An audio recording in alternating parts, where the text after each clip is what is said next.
So today we will start a very important chapter, that is carbon and its compounds. As we already understand that CBSE has curtailed a major part of this chapter, so we will not have to study the chemical reactions associated with this chapter, but still this is a very important chapter. We will understand what is carbon and what are their compounds, how they are formed. So if we say that what is carbon, carbon as an element अगर हम देखेंगे तो हम क्या बोलते हैं कि carbon is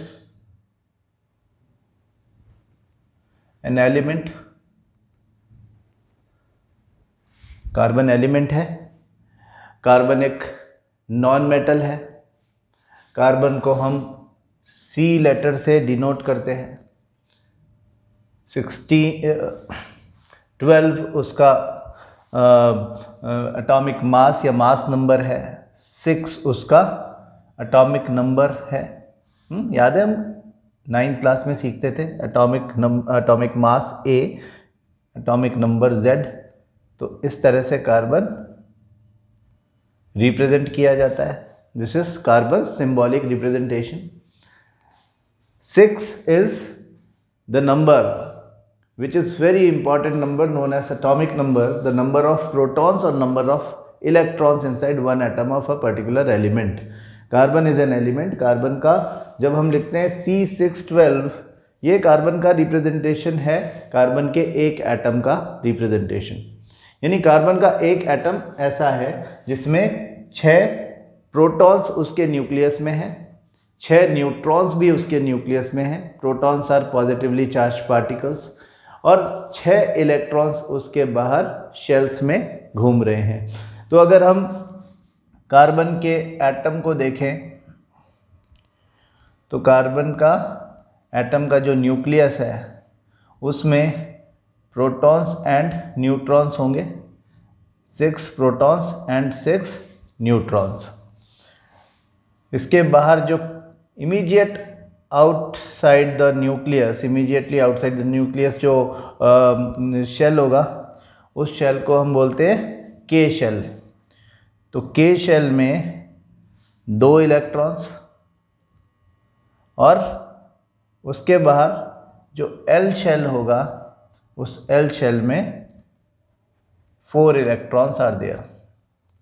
L shell is its outer most shell. ये इसका आउटर मोस्ट यानी सबसे बाहर वाला शेल है। हम क्या देख रहे हैं? कार्बन का एक एटम देख रहे हैं, ये उसका आउटर मोस्ट शेल है। और आउटर मोस्ट शेल को हम इसका वैलेंस शेल भी बोलते हैं, क्योंकि ये उसकी वैलेंसी डिटरमाइन करता है। The electrons which are present in outer most shell और valence shell are known as valence electrons. तो अगर कोई आपसे पूछे कि कार्बन में कितने वैलेंस इलेक्ट्रॉन्स हैं, तो आप इसे देख के बता दोगे कि कार्बन में 4 वैलेंस इलेक्ट्रॉन्स हैं। अगर कार्बन की इलेक्ट्रॉनिक कन्फिग्रेशन लिखें तो हम 9th क्लास में ही सीख चुके, बड़ा सिंपल है। टोटल 6 इलेक्ट्रॉन्स हैं, उनका इलेक्ट्रॉनिक कन्फिग्रेशन मतलब distribution of electrons inside the atoms in various shells. तो electronic configuration is 2 4।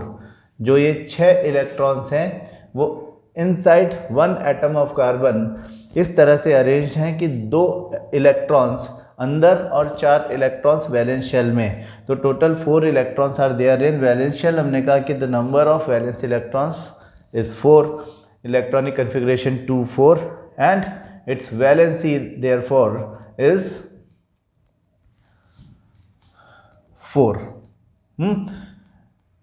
What is valency? Valency is the number of electrons an atom either loses or gains or shares in order to complete its octet or to become stable.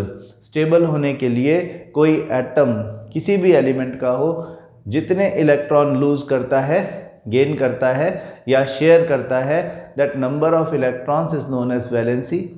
तो valency को आपकी book में जो combining capacity लिखा था वो इसी का सिंप्लीफाइड फॉर्म है, लेकिन हम कहते हैं कि ये ज़्यादा इम्पॉर्टेंट डेफिनेशन है। हाँ, इससे हमें ये पता चल जाता है कि कोई एटम किसी केमिकल रिएक्शन में किस तरह से पार्टिसिपेट करेगा, या कोई एटम जब किसी दूसरे एटम के साथ में कंबाइन होने के लिए, उसके साथ में कंबाइन होकर के मॉलिक्यूल बनाने के लिए जाएगा, तो उसका मॉलिक्यूलर फार्मूला भी हमें पता चल जाएगा और हमें एग्जैक्टली ये भी पता चल जाएगा कि वो किस तरह से, किस मोड में जा कर के मॉलिक्यूल बनाएगा। जिस तरीके से वो मॉलिक्यूल बनाएगा वो ही डिटरमाइन करेगा कि जो रिजल्टेंट कंपाउंड होगा, जो उनके रिएक्शन से या उनके कॉम्बिनेशन से बनने वाला जो कंपाउंड होगा, उसकी केमिकल प्रॉपर्टीज़ क्या होंगी। क्या मतलब हुआ इस बात का, मैं आपको याद दिला दूं कि हमने metals and non metals chapter number 3, जो कि इससे जस्ट पहले वाला चैप्टर है, कार्बन से पहले वाला, उसमें हमने ये बात की थी कि मेटल्स और नॉन मेटल्स जो कि एलिमेंट्स के वेरियस फॉर्म्स हैं, मेटल्स, नॉन मेटल्स, मेटलॉइड्स, तो हमने कहा था कि मेटल्स एंड नॉन मेटल्स में एक फंडामेंटल डिफरेंस है कि metals have the tendency to lose electrons and make electropositive ion. हाँ, similarly the non metals have the tendency to gain electrons and make electronegative ion. Metals जितने भी होंगे वो electron loose करते हैं, और उनके इलेक्ट्रॉन किसी केमिकल रिएक्शन के दौरान लूज करने का जो सिस्टम है वो ये है कि जब वो एक इलेक्ट्रॉन लूज करेंगे, तो क्योंकि एक एटम में total number of protons and total number of electrons हमेशा बराबर होते हैं, तो जैसे वो इलेक्ट्रॉन लूज करेंगे in order to become stable, वैसे ही उनका जो एटम है वो उनके आयन में कन्वर्ट हो जाएगा। कैसे कि मानो sodium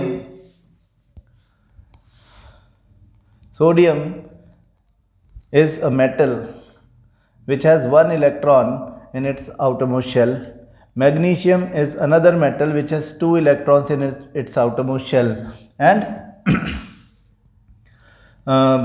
aluminium is another metal which has 3 electrons in its outermost shell.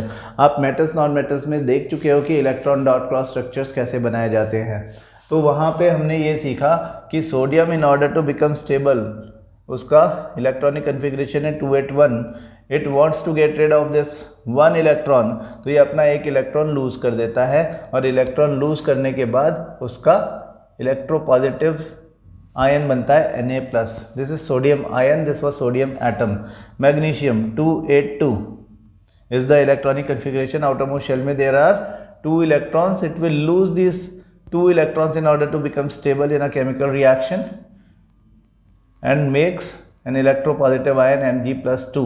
Because it has lost 2 electrons, it has got a charge of +2. ऐसा क्यों हो रहा है इसको अभी समझ लेंगे. एल्यूमिनियम 3 इलेक्ट्रॉन्स लूज करता है, 3 इलेक्ट्रॉन्स लूज करता है, तो Al+3 उस पर चार्ज आ जाता है. ऐसा क्यों हो रहा है देखें कि sodium before losing electron was having 11 protons, जिसकी वजह से उस पर चार्ज था +11, और 11 ही इलेक्ट्रॉन्स थे, -11 इनकी वजह से चार्ज हो सकता था. 11 - 11 0, तो नेट चार्ज सोडियम एटम पर कुछ नहीं था. हम पहले ही सीख चुके कि जो एटम्स होते हैं दे आर न्यूट्रल पार्टिकल्स. अब ये जो सोडियम का एटम था, इसने जब एक इलेक्ट्रॉन लूज किया in order to become stable होने के लिए आउटरमोस्ट शेल में 8 इलेक्ट्रॉन्स होना चाहिए, इसलिए ये अपने एक इलेक्ट्रॉन को निकाल देता है. जब ये एक इलेक्ट्रॉन को निकाल देता है तो इलेक्ट्रॉनिक कन्फिग्रेशन हो जाता है 2-8, यानी अब ये स्टेबल हो गया. लेकिन स्टेबल होने के लिए उसे अपना एटम स्टेटस लूज करना पड़ा. एटम अब वो नहीं है, अब वो आयन बन गया है. अब वो सोडियम का इलेक्ट्रोपॉजिटिव आयन है. ऐसा क्यों हो गया है? क्योंकि आफ्टर लूजिंग 1 इलेक्ट्रॉन केवल 10 इलेक्ट्रॉन्स बचे, जबकि प्रोटॉन्स अब भी 11 हैं. तो अब इसके ऊपर जो नेट चार्ज बनेगा, इसके ऊपर जो नेट चार्ज आ जाएगा वो +1 होगा. ठीक है, +1 इस पे चार्ज आ जाएगा, और सोडियम को अब हम ऐसा शो कर रहे हैं +1 यहाँ पे लिख करके. तो दिस इज सोडियम आयन. ये इन सब के आयन्स हैं, सोडियम, मैग्नीशियम, एल्यूमिनियम, ये सब एटम्स हैं, ये सब आयन्स हैं. मैग्नीशियम के साथ भी ऐसा ही हुआ है. मैग्नीशियम के आउटरमोस्ट शेल में 2 इलेक्ट्रॉन्स थे, तो 2 इलेक्ट्रॉन्स लूज़ किए स्टेबल होने के लिए। Total number of electrons before losing 2 electrons इसमें 12 थे, और प्रोटॉन्स भी न्यूक्लियस में 12 थे, लेकिन अभी 2 इलेक्ट्रॉन लूज कर देने के बाद इसके न्यूक्लियस में नंबर ऑफ प्रोटॉन्स तो उतने ही हैं, 12 ही हैं, लेकिन नंबर ऑफ इलेक्ट्रॉन सब 10 रह गए हैं। तो 12 माइनस 10 बिकम्स 2, दैट इज +2। तो +2 charge, protons are positively charge और वो ज़्यादा हैं, तो इस वजह से 12 माइनस 10 +2 चार्ज मैग्नीशियम पे आ जाएगा। एल्यूमिनियम के आउटरमोस्ट शेल में 3 इलेक्ट्रॉन्स है, स्टेबल होने के लिए 3 इलेक्ट्रॉन्स लूज़ करता है, उसके अब टोटल इलेक्ट्रॉन्स 10 बचे, लेकिन वो क्योंकि 3 इलेक्ट्रॉन्स लूज़ कर चुका है तो 10 इलेक्ट्रॉन्स के सामने प्रोटॉन्स जो है वो तो उतने ही रहेंगे, प्रोटॉन्स 13 है, तो 13 माइनस 10 टोटल चार्ज जो है वो +3 आ गया, वो हमने इसके ऊपर ऐसे लिख दिया। तो ये बात हम समझ चुके जब हम मेटल्स नॉन मेटल्स पढ़ रहे थे कि metals have the tendency to lose electrons, but they can't lose electrons just like that, they require some other substance, some other elements, atom to gain that particular electron which it has lost. अगर carbon या कोई भी substance इस तरह से reaction करने जाएगा तो सभी के आउटरमोस्ट शेल में कितने इलेक्ट्रॉन्स हैं वो देखे जाएंगे। हम कह रहे हैं सोडियम के आउटरमोस्ट शेल में 1 इलेक्ट्रॉन है, मैग्नीशियम के 2 हैं, एल्यूमिनियम के टोटल नंबर ऑफ इलेक्ट्रॉन्स 3 हैं। 283 is its electronic configuration. According to the electrons in their outermost shell, it is decided that for metals how many electrons they are going to lose to become stable। जब वो अपने outermost shell के electrons को loose कर देते हैं metals, तो फिर अंदर वाला शेल तो उनका ऑलरेडी कंप्लीटली फिल्ड है, बाहर वाला शेल ख़त्म हो जाएगा। हाँ, और अंदर जैसे सोडियम में अगर ऐसा होता तो यहाँ पर टोटल 8 इलेक्ट्रॉन्स होते, बाहर एक और शेल होता और उसमें 1 इलेक्ट्रॉन होता, वो इलेक्ट्रॉन लूज करते वो शेल ख़त्म हो जाता और जस्ट अंदर वाला शेल आउटरमोस्ट शेल हो जाता। फिर वो आउटरमोस्ट शेल में 8 इलेक्ट्रॉन्स अगर कंप्लीट हैं तो इसका मतलब सोडियम हैज़ बिकम स्टेबल, उसका इलेक्ट्रॉनिक कन्फिग्रेशन 2-8 हो गया। आउटरमोस्ट शेल में अगर 8 इलेक्ट्रॉन्स आ जाए तो यही हमारा कन्फिग्रेशन रूल है कि वो स्टेबल हो जाता है। तो यहाँ पे ये आयन की फॉर्म में आ गया है, ये आयन की फॉर्म में आ गया, ये आयन की फॉर्म में आ गया, ये सब मेटल्स हैं, मेटल्स के एटम्स हमको दिख रहे हैं, and they have the tendency to lose electrons and make electropositive ions, but they require some other substances और एलिमेंट्स, जैसा हमने पहले कहा, टू गेन दैट इलेक्ट्रॉन। वो ऐसे ही छोड़ तो सकता नहीं इलेक्ट्रॉन को, तो वो किसी को देता है। तो मेटल से इलेक्ट्रॉन्स गेन करने के लिए, इलेक्ट्रॉन्स लेने के लिए हमेशा नॉन मेटल्स होंगे, चाहे वो ऑक्सीजन हो, चाहे वो नाइट्रोजन हो, चाहे वो फ्लोरीन हो, क्लोरीन हो, कोई भी हो।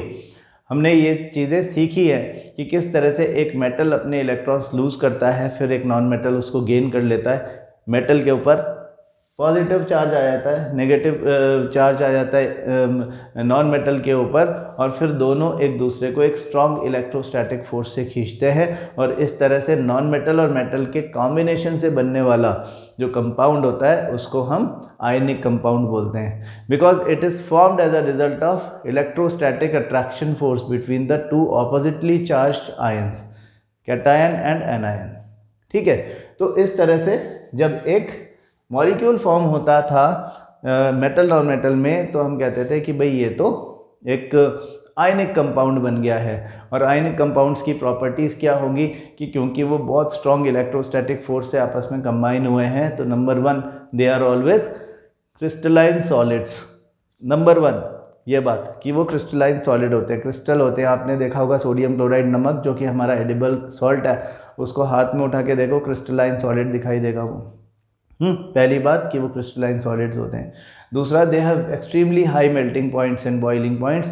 उनके मेल्टिंग पॉइंट्स क्यों हाई होंगे? क्योंकि वो बहुत स्ट्रॉन्ग इलेक्ट्रोस्टैटिक फोर्स से जुड़े हुए हैं। मेटल नॉन मेटल के compounds in any of the ionic compound, metal non metal compound के जो एटम्स हैं किसी भी आयनिक कंपाउंड में इस तरह से जुड़े हुए हैं आपस में कि उनके बीच में एक बड़ा स्ट्रॉन्ग फोर्स है, और इस फोर्स को तोड़ने के लिए we require a lot of energy in the form of heat, and that is why the melting point becomes very high. तो जो आयनिक कंपाउंड्स होते हैं उनके बीच में इलेक्ट्रोस्टैटिक फोर्स होने की वजह से उनके मेल्टिंग पॉइंट्स बहुत ज़्यादा हैं, बॉइलिंग पॉइंट्स बहुत ज़्यादा हैं। तीसरी बात कि they are always soluble in water. हाँ, पानी में वो हमेशा डिज़ोल्व हो जाते हैं, and when they are in water तो फिर वो आयनाइज हो जाता है। तो number 4, the property of ionic compounds number 4 is that in dissolve form और in molten form, molten form मतलब पिघला हुआ, डिजॉल्व फॉर्म मतलब डिजॉल्व घुला हुआ। हाँ, तो इन डिजॉल्व फॉर्म और in molten form they are always good conductors of electricity. Why? Because in dissolved form or in molten form उनके ions होते हैं, ions are carrier of electricity passing through a solution or through a liquid.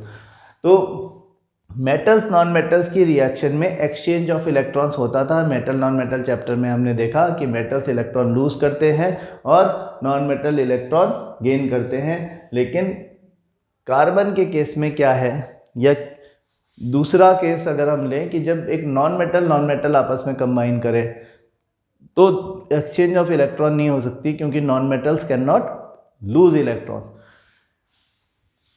Non metals के साथ में ये होता है कि वो शेयरिंग ऑफ इलेक्ट्रॉन करते हैं। अब कार्बन की जहाँ तक बात आई, कार्बन का आउटर मोस्ट शेल देखो, हम बात कर रहे थे वैलेंसी क्या है, कि valency is the number of electrons an atom loses gains और shares in order to become stable. तो कार्बन को 4 इलेक्ट्रॉन्स क्योंकि शेयर करने हैं, इसलिए कार्बन की वैलेंसी है 4। हाँ, इसकी वैलेंसी है 4। कार्बन को इसलिए हम टेट्रावैलेंट बोलते हैं। टेट्रावैलेंट मतलब 4 वैलेंसी वाला।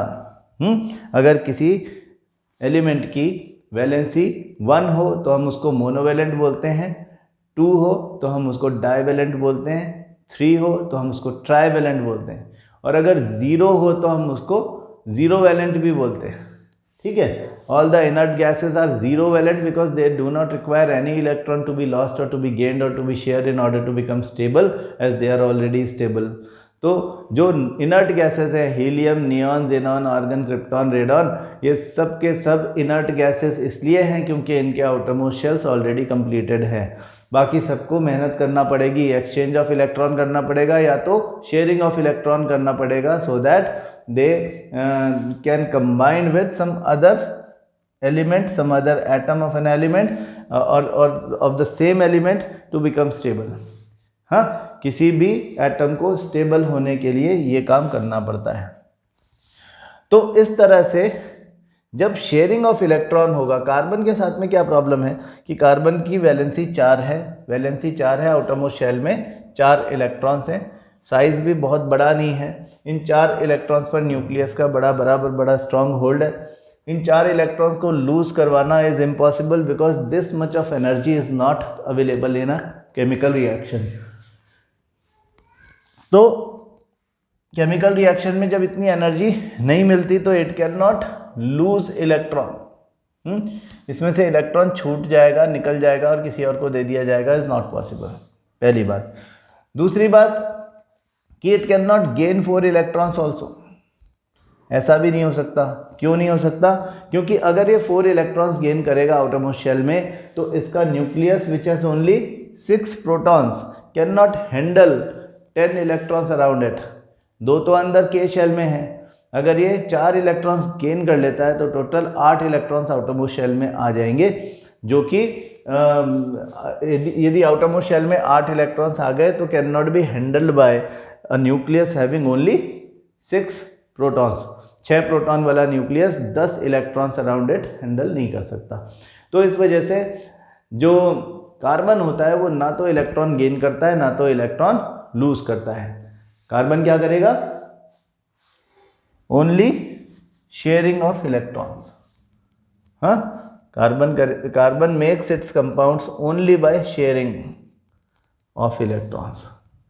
जब शेयरिंग ऑफ इलेक्ट्रॉन्स होती है एक्सचेंज के बजाय, तो इस तरह से बनने वाले जो कंपाउंड्स होते हैं उनको कोवैलेंट कंपाउंड बोलते हैं। कोवैलेंट कंपाउंड्स जो हैं उनमें शेयरिंग ऑफ इलेक्ट्रॉन होती है between any two elements, any two atoms these two atoms may belong to the same element or may belong to two different elements. हम एग्जांपल देखते हैं कि covalent compound sharing of electron से कैसे बनते हैं. यहाँ भी हम इलेक्ट्रॉन्स को डॉट्स या क्रॉस से बनाने की कोशिश करेंगे. तो जैसा कि आपके बुक में एग्जांपल लिए हुए, हाइड्रोजन का सिंबल H है, एक और हाइड्रोजन का एटम में लिया है, तो ये हाइड्रोजन के दो एटम्स हो गए. दोनों के आउटरमोस्ट शेल में एक एक इलेक्ट्रॉन है, तो वो इस तरह से कंबाइन होंगे कि they will now have a shared electron pair. This is known as shared electron pair. हाँ, ये जो शेयर्ड इलेक्ट्रॉन पेयर है, इस पर दोनों एटम्स का बराबर बराबर हक है. हाँ, ये जो शेयर्ड इलेक्ट्रॉन पेयर दिख रहा है बीच में, इसमें बराबर बराबर हक है दोनों हाइड्रोजन के एटम्स का. तो ये दोनों इस तरह से कंबाइंड फॉर्म में यहाँ पर रह सकते हैं. अगर हम ऑक्सीजन देखें, तो ऑक्सीजन के आउटरमोस्ट शेल में 1 2 3 4 5 6 टोटल 6 इलेक्ट्रॉन्स होते हैं. ऑक्सीजन का मॉलिक्यूल O2 बनाना, हाइड्रोजन का जो ये मॉलिक्यूल बना है, इसको हम H2 से डिनोट करते हैं. ये इसी फॉर्म में नेचर में मिलता है, मोनोएटॉमिक फॉर्म में नहीं मिलता, ये मॉलिक्यूल बना के मिलता है. 1 2 3 4 5 6. हाँ, इस वाले, चलो इनका कलर बदल दें क्या, इन सब का कलर बदल देते हैं तो आपको पहचानने में आसानी होगी. क्या हो रहा है कि दो ऑक्सीजन जो है वो एक दूसरे के करीब आ गए. उनके बीच में जो 4 इलेक्ट्रॉन्स थे, 2 इसके और 2 इसके, वो आपस में शेयरिंग प्रोसेस के थ्रू, शेयरिंग ऑफ इलेक्ट्रॉन्स के थ्रू कंबाइन होकर के और एक मॉलिक्यूल ऑफ O2 ऑक्सीजन बनाते हैं. हाँ, ऑक्सीजन का एक मॉलिक्यूल कैसे बन रहा है, ऑक्सीजन के 2 एटम आपस में शेयरिंग ऑफ इलेक्ट्रॉन कर रहे हैं. इन्होंने 4 इलेक्ट्रॉन्स की शेयरिंग की है, मतलब 2 इलेक्ट्रॉन पेयर्स की शेयरिंग की है इन्होंने. और इस तरह से O2 बन गया. अब आप पॉज करके नाइट्रोजन अपने आप बनाओ.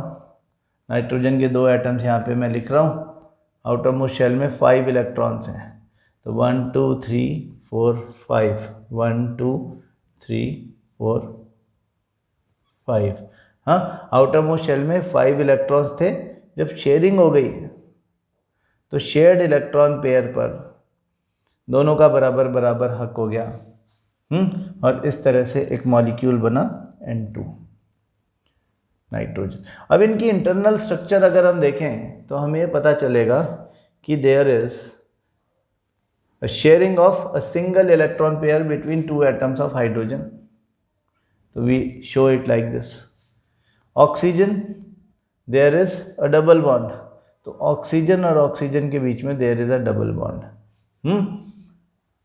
उसके अलावा यहाँ पे हमको कुछ एक्स्ट्रा इलेक्ट्रॉन्स दिखाई दे रहे हैं. हाँ, ये पता चल रहा है हमको. ये जो एक्स्ट्रा इलेक्ट्रॉन्स हैं, these are known as lone pairs. हाँ, lone pairs. These lone pairs do not participate in the bond formation between the two atoms to form a molecule, but these electrons, which are called lone pairs, are very much a part of the octet completed by both the substances, both the atoms. इसलिए ये जो lone pair है, ये हमें oxygen में दिखाई दे रहा है. नाइट्रोजन में देखो दिख रहा है क्या. हाँ, नाइट्रोजन में यहाँ पे ट्रिपल बॉन्ड बना दे, N ट्रिपल बॉन्ड N, और ये इलेक्ट्रॉन्स जो हमें बाहर दिख रहे हैं, ये फ्री इलेक्ट्रॉन्स हैं. ठीक है, तो हाइड्रोजन, ऑक्सीजन एंड नाइट्रोजन के मॉलिक्यूल्स कैसे बनते हैं, ये चीज़ हमारे दिमाग में सेट हो जानी चाहिए कि उनके बीच में शेयरिंग ऑफ इलेक्ट्रॉन होगी. मेटल और मेटल आपस में कभी रिएक्ट नहीं करते, लेकिन non metal can react with another non metal. तो अगर यहाँ पे अपन देखें कि nitrogen nitrogen, oxygen oxygen, hydrogen hydrogen, तीनों के बीच में बॉन्ड अलग तरह के दिख रहे हैं. Single bond, double bond and triple bond, ये तो दिख रहा है ना सबको. तो इसको हम बोलते हैं सिंगल कोवेलेंट बॉन्ड, इसको हम बोलते हैं डबल कोवेलेंट बॉन्ड। हाँ, और जो सबसे नीचे वाला नाइट्रोजन बना हुआ है N2, उसको हम बोलते हैं ट्रिपल कोवेलेंट बॉन्ड। ठीक है ना। तो ये 3 तरह के कोवेलेंट बॉन्ड्स होते हैं, और इस तरह के बॉन्ड से बनने वाले कंपाउंड्स को हम कोवेलेंट कंपाउंड्स बोलते हैं। यहाँ कोई कंपाउंड तो नहीं बना है क्योंकि सारे एटम्स एक ही तरह के थे, लेकिन अगर अलग अलग तरह के एटम्स आपस में शेयरिंग करें इलेक्ट्रॉन्स की तो कैसे होगी वो देखो। There is an example of water. हाँ, वाटर के जो वाटर का जो मॉलिक्यूल है उसमें 2 एलिमेंट्स कंबाइंड है, हाइड्रोजन एंड ऑक्सीजन। हाँ, in the ratio of 1:8 by their atomic masses और 2:1 on the basis of their volume. तो हम हाइड्रोजन और ऑक्सीजन में देखें, जब कंपैरिजन करें तो हमें यहाँ पे H2O कैसे कंबाइन हुआ होगा वो देखना होगा। तो यहाँ पे ऑक्सीजन को सेंट्रल एटम ले लें, 1 2 3 4 5 6, these are 6 electrons of oxygen. Hydrogen has only 1 electron, जिसको हम क्रॉस से शो कर रहे हैं। This is what it is, H2O। कैसे शो करेंगे देखो, oxygen single bond hydrogen, single bond hydrogen. हाँ, सेंट्रल ऑक्सीजन जो है इस पर 2 लोन पेयर्स हमें अभी भी दिख रहे हैं, इसको हम दिखाएंगे, इसे हम छुपाएंगे नहीं। तो वाटर का एक मॉलिक्यूल ऐसे बनता है जिसमें सिंगल बॉन्ड होता है।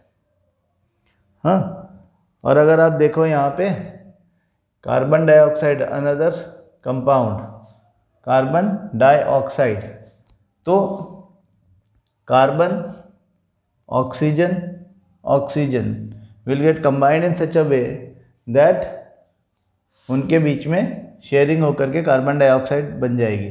तो आप देखो कार्बन और ऑक्सीजन के बीच में क्या चल रहा है, इसके 2 इलेक्ट्रॉन्स इधर 2 इलेक्ट्रॉन्स इधर है, तो टोटल 4 ही, 4 में से भी 2 इसके इधर उधर हो गए। और इधर ऑक्सीजन जो है उसके आउटरमोस्ट शेल में 1 2 3 4 5 6, इधर 1 2 3 4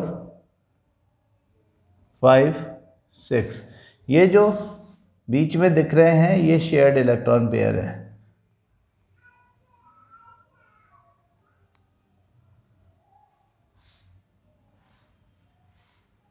तो ये स्ट्रक्चर जो आपको दिखाई दे रहा है कार्बन डाइऑक्साइड का स्ट्रक्चर है, CO2 जिसको हम जानते हैं हमारे फोटोसिंथेसिस में काम आता है, CO2 या कार्बन डाइऑक्साइड।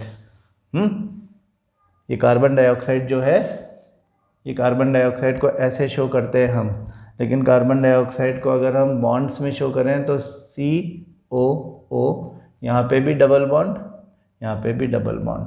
लोन पेयर देखो, ऑक्सीजन पे, दोनों ऑक्सीजन पे 4 4 लोन पेयर्स है। हाँ, लोन पेयर्स। ठीक है, तो